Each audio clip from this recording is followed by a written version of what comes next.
నమస్కారం M4 TV news కి స్వాగతం. M4 TV news m4telugunews.com website మరియు M4 తెలుగు న్యూస్ ఈ పేపర్ లో వార్తలు ప్రకటనల కోసం సంప్రదించవలసిన సెల్ నంబర్లు 9666650026 మరియు 9014163335. ఓం శ్రీ గురుభ్యో నమః. అందరికీ నమస్కారం అండి. ఈరోజు మనం వైఖానసాగమ సూత్రాలను అనుసరించి తిరుమలలో శ్రీవారికి రోజుకు 6 సార్లు పూజలు జరుగుతాయి. వైఖానసాగమనం ప్రకారం తిరుమలలో శ్రీనివాసునికి 6 సార్లు రోజు పూజలు జరుగుతాయి. ఆ పూజల గురించి మనం తెలుసుకుందాం. ముందుగా గణేశ ప్రార్థన. శుక్లాంబరధరం విష్ణుం శశివర్ణం చతుర్భుజం ప్రసన్నవదనం ధ్యాయే సర్వవిఘ్నోపశాంతయే. గురుబ్రహ్మా గురుర్విష్ణు గురుర్దేవో మహేశ్వరః గురు సాక్షాత్ పరబ్రహ్మ తస్మై శ్రీ గురవే నమః. ఓం నమో భగవతే వాసుదేవాయ. ఓం నమో నారాయణాయ. ఓం నమో విష్ణవే నమః. ఓం నమః శివాయ. ఓం నమః శివాయ. ఓం ఐం హ్రీం శ్రీం శ్రీ మాత్రే నమః. ఓం ఐం హ్రీం శ్రీం శ్రీ మాత్రే నమః. హరి ఓం. తిరుమలలో శ్రీ శ్రీనివాసునికి వైఖానసాగమన సూత్ర ప్రకారం రోజుకి 6 సార్లు పూజలు జరుగుతాయి.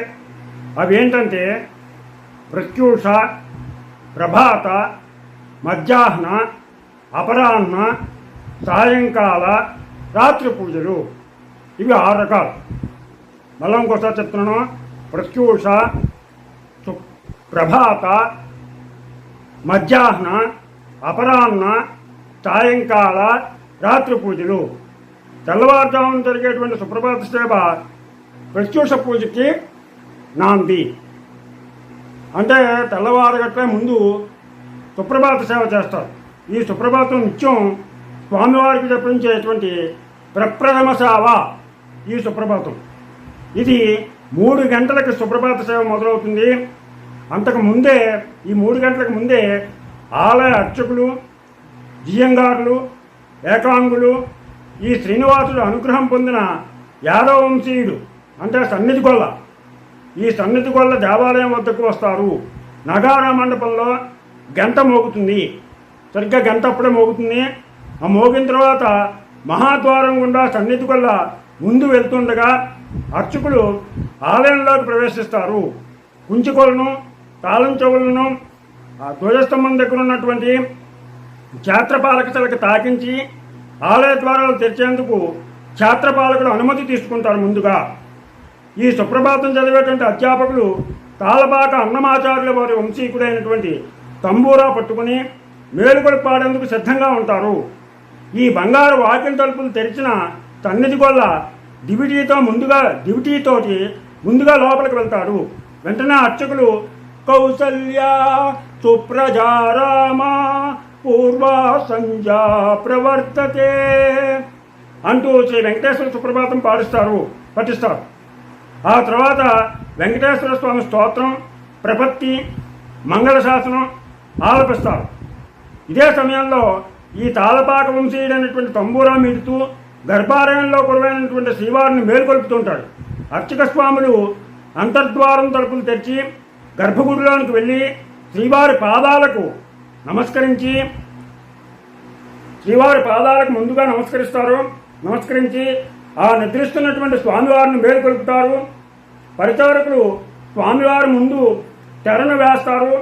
ప్రధాన అర్చకుల వారికి శ్రీవారికి నైవేద్యం పెట్టి తాంబూలం సమర్పించి నవనీత హారతి ఇస్తారు. తర్వాత మంగళశాసనం పట్నం పూర్తవగానే తలుపులు తెచ్చి మరోసారి స్వామివారికి కర్పూర హారతి ఇచ్చి భక్తులను లోపలికి అనుమతిస్తారు. ఆ సమయంలో భక్తులకు లభించే దర్శనాన్ని విశ్వరూప దర్శనం. సరిగ్గా ఆ సమయంలో ఏ దర్శనం అయితే మనకు దొరుకుతుందో దాన్ని మనం విశ్వరూప దర్శనం అంటారు. ఇకపోతే శుద్ధి.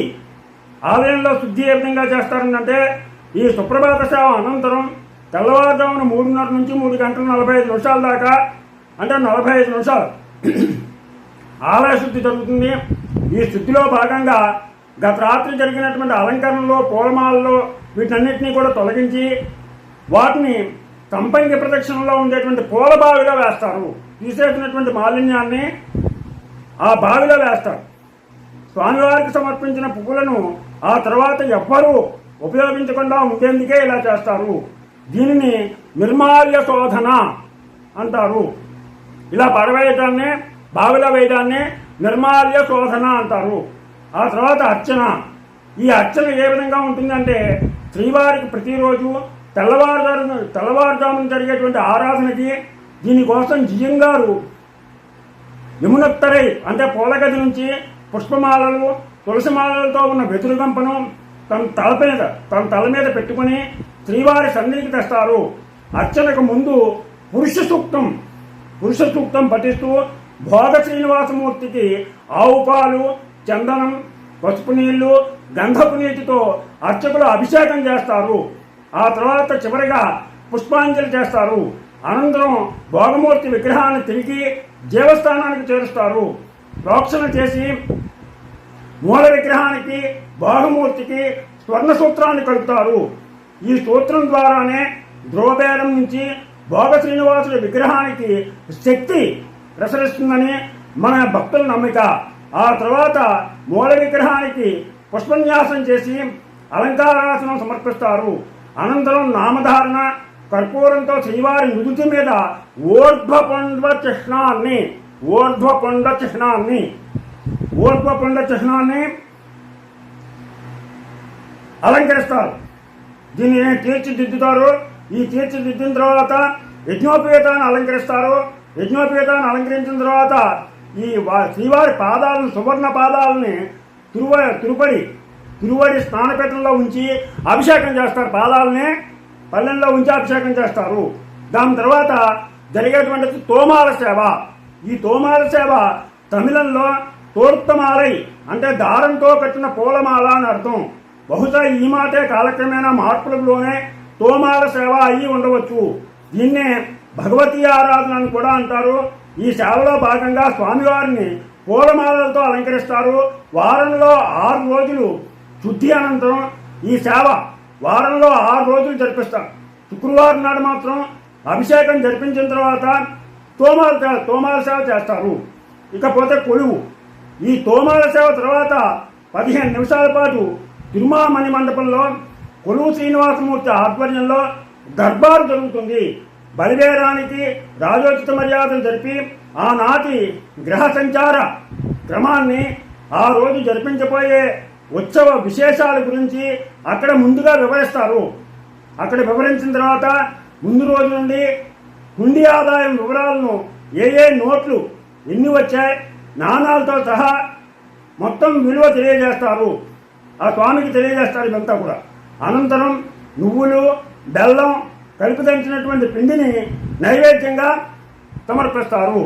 తర్వాత సహస్రనామార్చన ఉదయం 4:45 నుంచి 5:30 వరకు 4:45 దగ్గర నుంచి 5:30 వరకు అంటే 45 నిమిషాలు ఈ సహస్రనామార్చన జరుగుతుంది. బ్రహ్మాండ పురాణంలోని స్వామివారు 1000 నామాల్లోనూ స్తుతిస్తూ చేసేటువంటి అర్చన ఇది.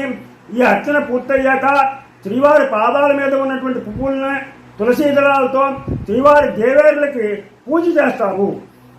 ఆ పాదాల మీద ఉన్నటువంటి ఈ తులసి మాలలతోటి పువ్వులతోటి అమ్మవారికి పూజ చేస్తారు. ఈ సమయంలో మిరాసీదారు వరాహ పురాణంలోని లక్ష్మీ సహస్రనామాలను పఠిస్తారు. తర్వాత నక్షత్రహారతి, కర్పూరహారతి ఇస్తారు. తర్వాత మొదటి గంట కొడతారు. ఈ మొదటి గంటలో నైవేద్యం ఏంటంటే మేలుకొలుపులు, అభిషేకాలు, కొలువు కూటం ఇవన్నీ అయిన తర్వాత స్వామివారికి నైవేద్య సమయం అవుతుంది. ఈ నైవేద్య సమర్పణకు ముందుగా చైన మండపాన్ని శుభ్రం చేసి బంగారు వాకిలి తలుపులు మూసేస్తారు.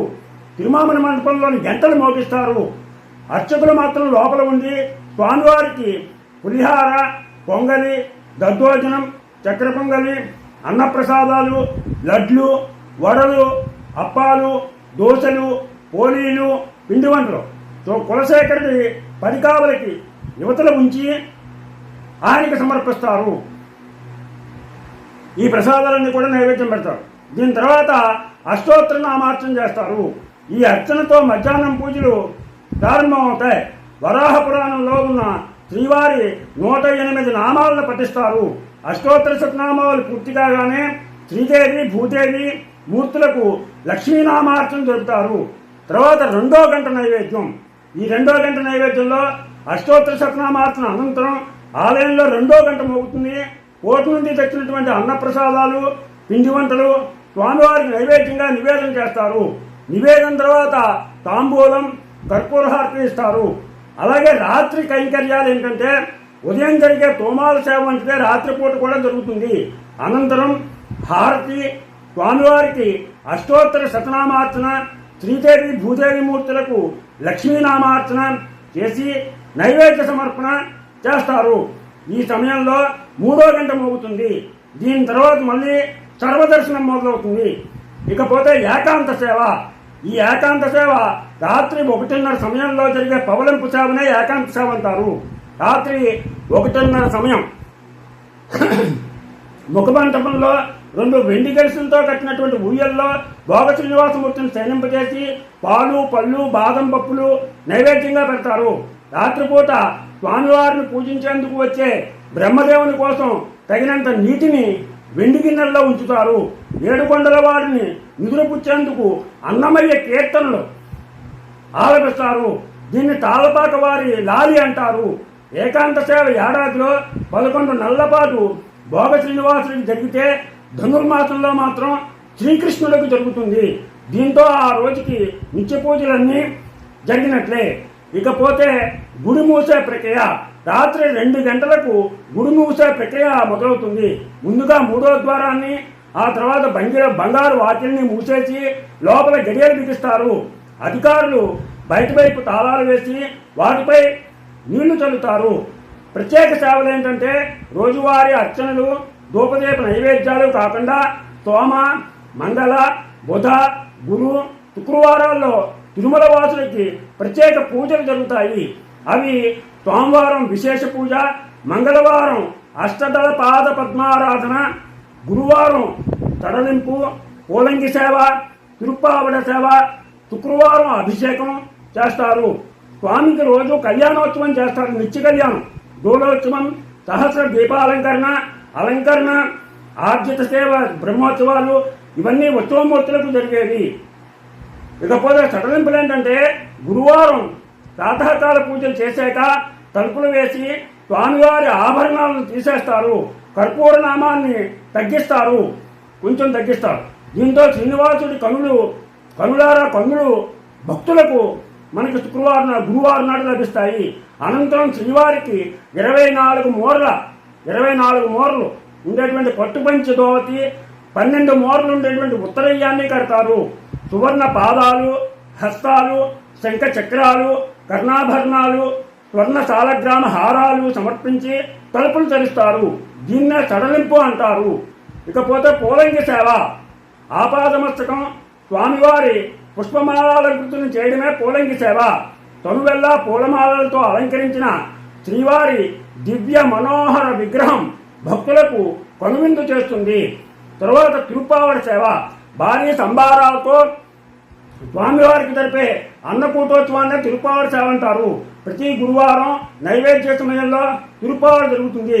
అప్పుడు సుమారు 450 కిలోల అన్నప్రసాదాన్ని, లడ్డు, వడ, దోశ, పాయసం, జిలేబీ ఇలాంటి పిండి వంటలను నైవేద్యం చేస్తారు. తర్వాత అభిషేకం. శ్రీవారి ఆలయంలో శ్రీనివాసునికి జరిగే సేవలన్నింటిలోనూ కూడా ఈ అభిషేకం విశిష్టమైంది. ప్రతి శుక్రవారం ఉదయం జరిగేటువంటి ఈ అభిషేకం, ఆ సేవ చాలా ప్రాశస్త్యం.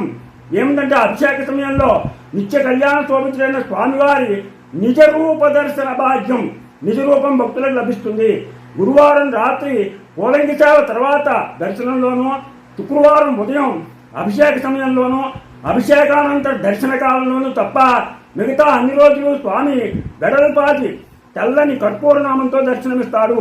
ఈ 3 సందర్భాల్లో మాత్రమే స్వామివారి నిజరూప దర్శనం మనకి సాధ్యపడుతుంది. దీన్నే నేత్ర దర్శనం అంటారు. నిజపాద దర్శనం అని కూడా అంటారు. ఓం నమో వెంకటేశాయ, ఓం నమో శ్రీనివాసాయ. మీకు నా ఛానల్ నచ్చితే సబ్స్క్రైబ్ చేయండి, అలాగే లైక్ చేయమని కోరుతూ రాపాక వెంకట ప్రభాకర్ బాబు.